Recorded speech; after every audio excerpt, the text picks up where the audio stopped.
Bien, ya estamos grabando la reunión. Seguimos con la siguiente parte de esta primera sesión, que es con respecto a algunos aspectos generales que nosotros debemos conocer antes de empezar el estudio de todo lo que son los parásitos en el hombre, ¿no?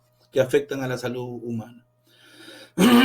Ahí he colocado, dice ahí, la orientación del presente curso de parasitología busca entregar a los estudiantes la capacidad y los conocimientos necesarios para un desempeño exitoso en el laboratorio clínico. Como siempre se ha dicho a mis estudiantes y amigos, que no hay una buena práctica sin un buen fundamento teórico. Así que en este curso tenemos que leer bastante, ¿ya? Tenemos que leer bastante para poder realizar un buen diagnóstico. Enfocaremos los conceptos básicos necesarios para que todo buen técnico y todo buen profesional, se podría decir, ¿no?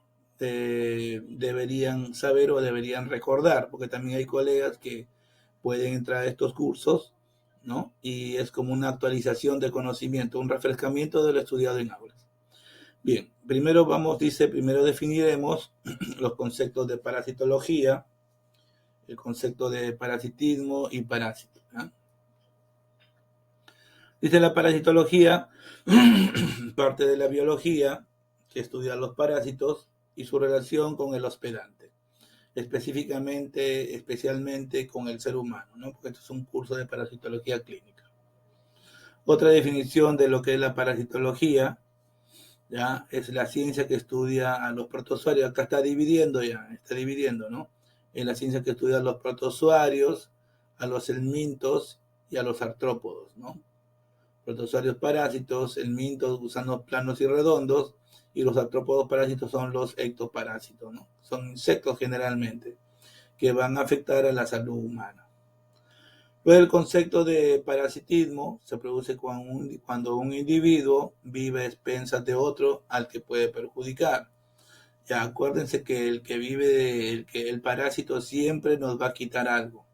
Algunos dicen que son comensales, o sea que se mantienen ahí en latencia, pero al final nos están quitando las sustancias nutritivas, algunas vitaminas, etcétera, ¿ya?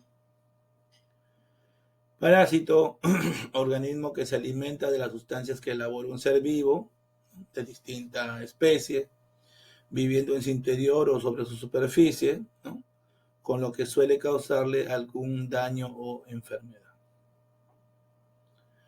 En esta parte B, para el caso de que el profesional, alguno de ustedes, ¿no?, decida hacer investigación, hay algunos colegas que les gusta hacer investigación, ¿no? Deberá conocer los siguientes conceptos que a continuación se presentan. Por ejemplo, ustedes tienen que conocer la palabra huésped, ¿no? En biología se llama huésped, hospedador, hospedante y hospedero, tienen varios sinónimos, a aquel organismo que alberga a otro en su interior o que lo porta sobre sí. Este sería el huésped. Luego tenemos el reservorio, ¿no? El reservorio es el lugar donde se guarda el agente infeccioso. Este lugar puede ser una persona, un animal, un objeto o sustancia, ¿ya? Luego tenemos el huésped definitivo y el huésped intermediario. El huésped definitivo se le llama a la persona, animal o insecto que lleva las formas sexuales de un parásito o donde se lleva a cabo su reproducción sexual. Luego tenemos el huésped intermediario, también persona, animal o insecto, donde se encuentran las formas asexuales de un parásito o donde se lleva a cabo la reproducción asexual. El vector biológico generalmente es un insecto, es un artrópodo, ya por lo general es un artrópodo. Puede ser una mosquita, una mosca, un chinche, que transmite un agente infeccioso desde un individuo enfermo a otro que por lo común está sano. También puede estar contaminado también, ¿no? Pero generalmente ya contamina a otra persona, a otro que está sano. El fómito objeto, aquí todos tenemos que tener cuidado ahora con tanto agente infeccioso. El fómito objeto es cualquier objeto carente de vida o sustancia que si se contamina con algún patógeno viable, tal como bacterias, virus, hongos o parásitos, es capaz de transferir este patógeno de un individuo a otro. Por eso también se lo denomina vector pasivo. Células de la piel, pelo, vestiduras, sábanas son fuentes comunes de contaminación en los hospitales. Aquí hay una parte muy importante que me gustaría compartir con ustedes. No sé si ustedes han visto que hay jóvenes profesionales que salen con la ropa del hospital, con todos los mandilones de protección personal, que supuestamente están en áreas infecciosas, y con esa misma ropa se van a comprar a la esquina, a la tienda de la esquina, ¿no? Donde hay gente que llega, ¿no? Y ellos lo pueden contaminar, ¿no? Entonces, este es un punto equivocado de los profesionales, que lo que está en el hospital, lo que está en el laboratorio, se queda en el laboratorio. No podemos salir con la ropa que estamos dentro de un centro de salud a comprar a la esquina. Esa ropa es un fomito objeto, ¿ya? Sirve de movilidad para transferir patógenos, ¿ya? Entonces hay que tener cuidado con este fomito objeto. Evitar salir con la ropa que usamos en el laboratorio o en el hospital para ir a comprar o encontrarnos con otras personas, ¿ya? Ahora dice, es de importancia médica conocer la siguiente clasificación de los parásitos, sobre todo para saber a qué organismo nos estamos enfrentando. En el punto 1, el puesto dice, según habiten en el interior o en la parte externa del huésped, se clasifican en endoparásitos y ectoparásitos. Es una clasificación. Los endoparásitos, que pueden ser intracelulares, ¿no? Como la leishmania, o extracelulares, por ejemplo, como la fasciola hepática, ¿no? Y los ectoparásitos, por ejemplo, el Sarcotes KB, que se produce el azar. Ejemplos de endoparásitos y ectoparásitos. En la parte 2, según el tiempo de permanencia del parásito en su huésped, se clasifican como permanentes, temporales y periódicos. ¿Ya? Permanentes requieren del huésped durante todo su ciclo evolutivo, por ejemplo, el Enterobacillus y la mayoría de parásitos humanos, ¿no? Los temporales, el parásito solamente busca al huésped para alimentarse, por ejemplo, el Triatoma infestans, ¿no? Es un insecto que sale de noche, nos pica y nos transmite parásitos sanguíneos. Pues tenemos los periódicos, requieren del huésped durante una etapa de su ciclo evolutivo, por ejemplo, en el cátaro americano, ¿no? Está dentro del intestino y luego también sale hacia el exterior para hacer su ciclo biológico. Según la capacidad de producir lesión o enfermedad en el hombre, se clasifican en patógenos o no patógenos. Dice, los patógenos en determinadas circunstancias no producen sintomatología ni causan daño al huésped, como ocurre en los portadores, ¿no? En condiciones especiales de susceptibilidad del huésped, los no patógenos pueden aumentar su capacidad de producir lesión. En este caso se les considera parásitos oportunistas. Hay algunos parásitos que se mantienen latentes, calladitos, no producen nada de enfermedad, solamente se alimentan, pero de repente la condición interna varía y hace que ellos aumenten y producen enfermedad en la persona. Luego dice, según la necesidad, se clasifican en obligatorio, facultativo, accidental. Obligatorio es el que requiere de por lo menos un huésped para cumplir todo o una parte de su ciclo evolutivo. Facultativo, cuando un organismo de vida libre puede adaptarse a la vida parasitaria, por ejemplo, Strongyloides coralis, ¿no? Que vive en los suelos húmedos y que puede ingresar a la persona, ¿no? A través de la piel y hace su ciclo biológico, ¿no? Una vez que también hace su ciclo biológico, puede adaptarse, sale y también puede adaptarse a la vida, ¿no? Libre también. Y accidental, cuando un organismo de vida libre llega a un huésped y continúa en él su ciclo sin adaptarse a la vida parasitaria, por ejemplo, Naegleria fugler. Dice, los parásitos, como todo ser vivo, están también clasificados en grupos taxonómicos, que son de mayor a menor, reino, filum, clase, orden, familia, género y especie. La unidad biológica en la especie, con características morfológicas, fisiológicas y genéticas bien definidas. El nombre científico de los parásitos, como el de todos los seres vivos, se expresan en dos palabras. Generalmente derivan del latín y es el mismo en todos los idiomas. Aquí, miren, presten atención a esta parte.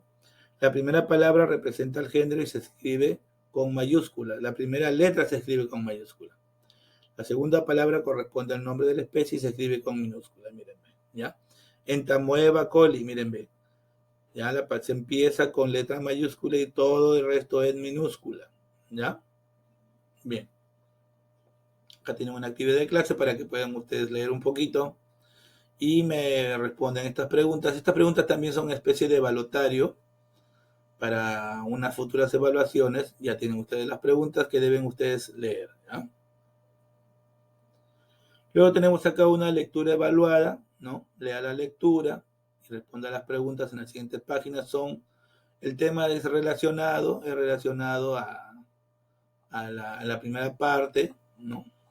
Son conceptos generales. Hemos ampliado un poquito, ¿ya?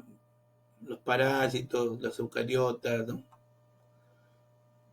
Conceptos de parasitología. Una lectura un poquito para que ustedes puedan conocer un poquito sobre el reino de los parásitos, ¿ya? Acá está su lectura evaluada. Y luego viene acá métodos y técnicas de diagnóstico de los endoparásitos. Tenemos los conceptos básicos y recogida de muestras. ¿Ya? En la actualidad, la mayoría de las enfermedades parasitarias se diagnostican por métodos directos o parasitológicos. Estos métodos se apoyan en la localización y visualización directa del parásito o sus formas de diseminación. ¿Ya? Entre los métodos directos, uno de los más utilizados en la parasitología es el análisis coprológico, estudio de las heces, cuyo objetivo es poner en manifiesto en un paciente concreto la existencia del parasitismo intestinal o de glándulas anejas o anexas, ¿no? Que están a lo largo de todo el tubo digestivo. Siempre en eso sí que los parásitos responsables empleen la vía fecal para eliminar los elementos que les sirven para su eliminación por la naturaleza. Entonces, por tanto, se puede decir que con raras excepciones, un resultado analítico positivo siempre es indicación de la existencia de parasitismo en el paciente. Por el contrario, un resultado analítico negativo no descarta la posibilidad de parasitismo. En esta parte, jóvenes, en esta parte, siempre si se observan parásitos, ya, excelente, podemos reportarlos. Pero si no se observan parásitos, tenemos que hacer, como les dije, un método de concentración parasitaria para poder concentrar la mayor parte de las formas de los parásitos, de los agentes infecciosos, para poder analizarlos. ¿Ya? Acá dice, entre las causas determinantes de falsos resultados negativos existen algunas imputables a los propios métodos y otras se deben a la biología de los parásitos. Hay momentos en que el parásito hace un silencio. Cuando recién está invadiendo, posiblemente hace un silencio, se está multiplicando, entonces no se observan las formas parasitarias. ¿Ya? Si se conocen cuáles son las primeras causas de error, es posible aplicar medidas correctoras. Aquí hay una figurita, dice resultado del análisis. Positivo, parasitismo, se observan parásitos. Negativo, no voy a poner no hay parásitos, no se observan parásitos, pero tengo que hacer un método de concentración parasitaria para poder concentrar la muestra y ver si hay o no, si hay la presencia o no de parásitos. ¿Vean? Luego tenemos acá algunas sustancias, en primer lugar, para evitar falsos negativos, debido a muestras inadecuadamente recogidas y conservadas, ¿no? Deben tomarse ciertas precauciones, tanto relativas al paciente como a la forma de recoger la muestra. ¿Ya? Así, medicamentos a base de carbono, sales, bimuto, purgantes, dificultan la observación microscópica y lo mismo ocurre con las féculas y verduras. En esta parte de féculas y verduras entran en el campo de lo que es los pseudoparásitos, que les dije que no son parásitos, sino que cuyas estructuras son tan parecidas y nos pueden hacer confundir. ¿Ya? Por eso que cuando uno va a hacer un examen parasitológico hay que reducir el consumo de vegetales, ¿no? Así dice, así medicamentos a base de carbono, sales de varios bismutos, purgantes oleosos, dificultan la observación microscópica y lo mismo ocurre con las féculas y verduras que dejan muchos restos bajo la digestión, por lo que se recomienda al paciente que en las 72 horas previas a la toma de muestra reduzca estos tipos de alimentos en su dieta, que bajen el consumo de verduras y de menestras, ¿no? Dice, cuando los errores se deben a la escasez de parásitos en la muestra, se recurre, como les dije, al empleo de técnicas de concentración parasitaria. ¿no? Hay una técnica de flotación, ¿no? Si el error es debido a la biología peculiar del parásito, se lleva a cabo una toma especial de la muestra, ¿no? En el caso del oxiuro, ¿no? Tenemos que hacer una paletita que, de acuerdo a la biología del parásito, la muestra se debe tomar en la mañana, porque las hembritas, los gusanitos salen en la noche y colocan sus huevos en toda alrededor de la salida del ano, ¿no? Dice, en ocasiones el falso negativo se debe a que la muestra fue recorrigida durante el periodo de invasión parasitaria, ¿no? Esto se puede corregir repitiendo la toma de muestra y su examen microscópico 3 veces a intervalos de 3 a 7 días antes de desechar la posibilidad de parasitismo intestinal, ¿no? Algunos colegas, bueno, dicen un seriado, lo hacen dejando un día o hoy día, mañana y pasado. De acuerdo a estudios de otros profesionales, se recomienda que el intervalo entre muestra y muestra del seriado sea de 3 a 7 días, ¿ya? Antes de descartar la posibilidad de parasitismo intestinal. Por último, dice acá, todos los parásitos presentan llamados periodos negativos en los que no emiten forma de diseminación. En estos casos, antes de descartar parasitismo, debe recurrirse a la reactivación forzando la eliminación de elementos parásitos mediante la emisión de purgantes de tipo salino. También se puede activar, pues podemos forzar la salida a través de purgantes. Miren, al margen de estas precauciones, una relación y comunicación fluida entre el clínico y el analista, médico y laboratorista, puede ser fundamental para el diagnóstico correcto. Así, existe una serie de datos que el clínico debería facilitar al analista, como son el parasitismo sospechado, ¿no? Pues esto permitirá elegir el método adecuado para cada parásito. El origen geográfico del paciente, de qué zona viene el paciente. De acuerdo a la zona también hay predominancia de ciertos parásitos, ¿ya? Los signos y síntomas fundamentales, ¿no? ¿Qué presenta qué cuadro clínico presenta el paciente? También eso nos puede indicar qué parásito podemos encontrar. También resultados de otros análisis, por ejemplo, resultados hematológicos y una idea de la terapéutica más reciente, ¿no? Contar con esta información puede evitar diagnósticos de resultados aleatorios o muy difíciles. Sería ideal, ¿no? Que el médico, cuando nos envíe al paciente para que nosotros le hagamos una prueba, nos oriente, ¿no? Qué es lo que él, de acuerdo al cuadro clínico que él ha observado en su paciente, qué es lo que sospecha, ¿no? De qué parásito puede sospechar. Y eso también nos ayuda a nosotros a poder direccionar y buscar el parásito sospechado, ¿no? Sería interesante, ¿no? Y de acuerdo a donde viene también el paciente, también hay que tener en cuenta la zona donde hay prevalencia de parasitismo, ¿ya? Luego dice, teniendo en cuenta con todo lo expuesto, también una muestra correctamente tomada exige primero que las heces se recojan en recipientes de cierre hermético, limpios y secos, impidiendo la contaminación con orina. ¿No? También, si dejamos el envase abierto, pueden entrar mosquitas. Nos dejan sus huevitos y luego hacemos un mal diagnóstico, ¿no? Está contaminada esa muestra ya.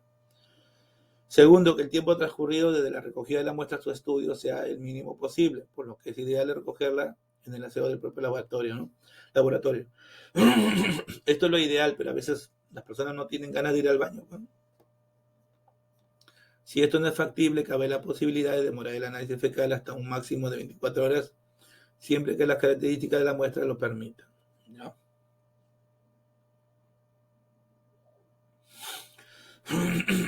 Una mayor demora sin adoptar precauciones puede ocasionar la destrucción de los trofozoitos de los protozoos, que son las formas móviles, ¿ya? La alteración de los quistes, que son las formas de protección de ellos mismos, embrionamiento, incluso la eclosión de huevos de ciertos nematodos y metamorfosis de fases larvarias.